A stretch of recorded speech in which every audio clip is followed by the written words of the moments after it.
भीतर की शक्ति को पहचानो। ओशो।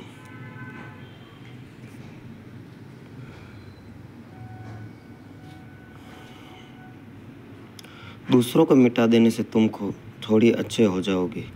इंग्लैंड का एक सम्राट अपने राजदूत को फ्रांस भेज रहा था और फ्रांस में जो समय था एकदम झक्की था। इतना झक्की कि कोई फ्रांस राजदूत होकर नहीं जाना चाहता था,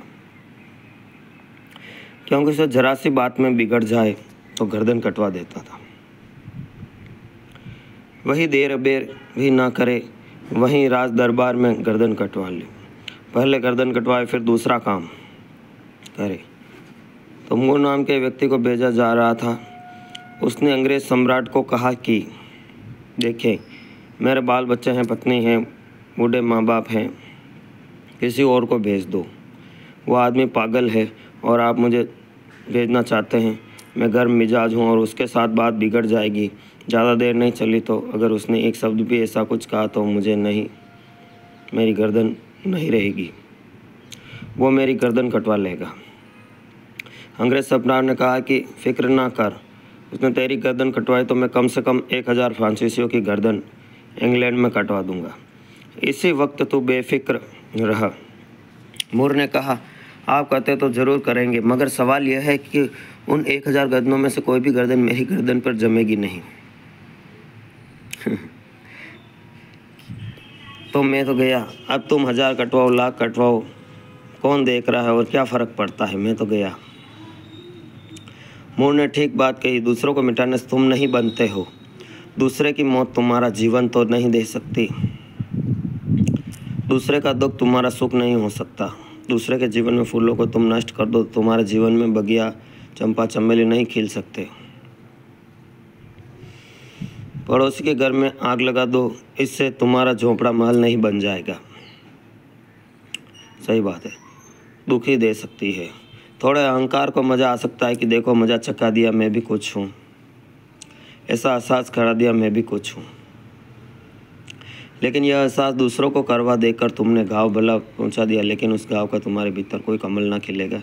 जिसने कहा वो प्रामाणिक रूप से कहा है। नास्तिक की मेरी परिभाषा यही है कि जो नहीं करने में तल्लीन हो गया। जिसने इतना नहीं कहा कि वह परमात्मा भी कह रहा है, आत्मा को भी नहीं कह रहा है, आत्मा को भी नहीं कह रहा है, जीवन के सर्वोच्च मूल्यों को नहीं कह रहा है, तो नास्तिक। जो कह रहा है जीवन सिर्फ पदार्थ है, कुछ भी नहीं, मिट्टी है, कुछ भी नहीं, वह है नास्तिक। यहाँ कुछ सार नहीं है, कुछ शाश्वत नहीं है। नहीं कहने में थोड़ी बहुत देर मज़ा आएगा, लेकिन कब तक?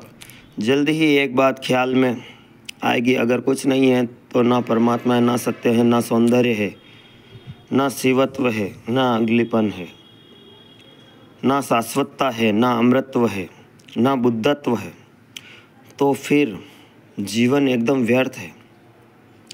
एक मूठ के द्वारा कहेगी कथा शोरगुल, बहुत अर्थ कुछ भी नहीं है, व्यर्थ की बकवास है। नास्तिक अगर प्रामाणिक हो, रूसी नहीं, चीनी नहीं, क्योंकि रूस और चीन में नास्तिक वैसा ही झूठा है जैसा भारत के आस्तिक। ओशो कहते हैं, झूठे में आस्तिकता थोपी जाती है, चीन और रूस में नास्तिकता थोपी जाती है। भीतर से नास्तिकता जगी, हर बच्चे के भीतर जगनी ही चाहिए। मनोविज्ञान प्रक्रिया है, जिसे हम ना कहेंगे वही बच्चे के मन में जगेगा। मनोविज्ञानी कहते हैं कि हर बच्चे के जीवन को वो घड़ी आती है जब उसे नहीं कहना चाहिए। फिर माँ बाप कहते हैं बच्चा मेरी बात नहीं मानता। पति कहता है पत्नी मेरी बात नहीं, पत्नी कहती है कि पति मेरी बात नहीं मानता। क्योंकि नहीं कहेगा तो धीरे धीरे माँ बाप से मुक्त होगा।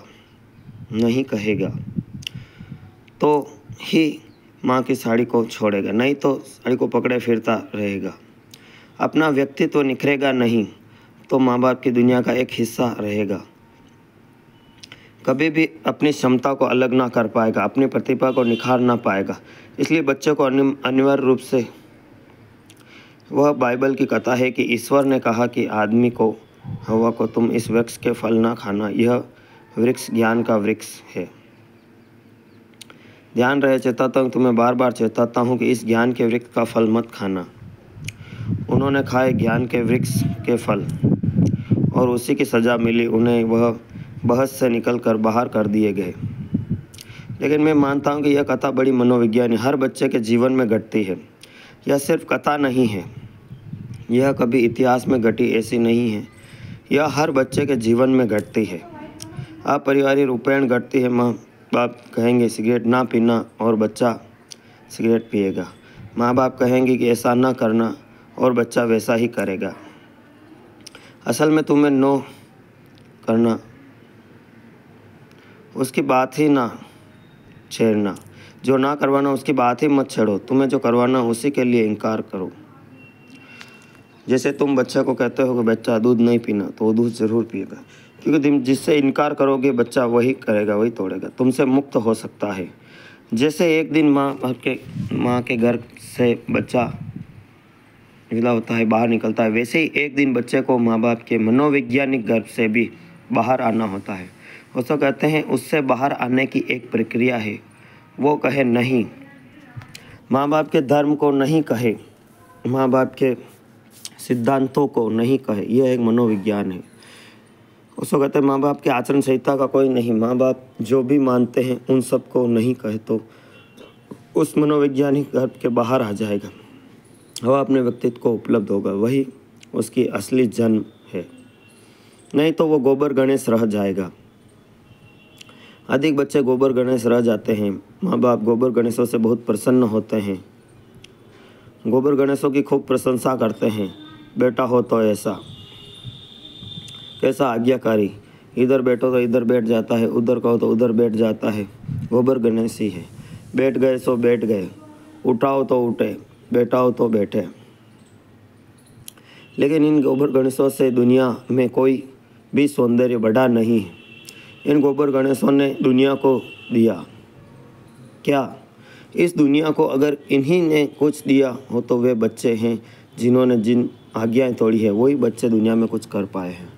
जो माँ बाप की आज्ञाओं के विपरीत गए हैं, जिन्होंने हिम्मत की है, साहस किया है, उसको कहते हैं हिम्मत बड़ी है, क्योंकि छोटा बच्चा माँ बाप पर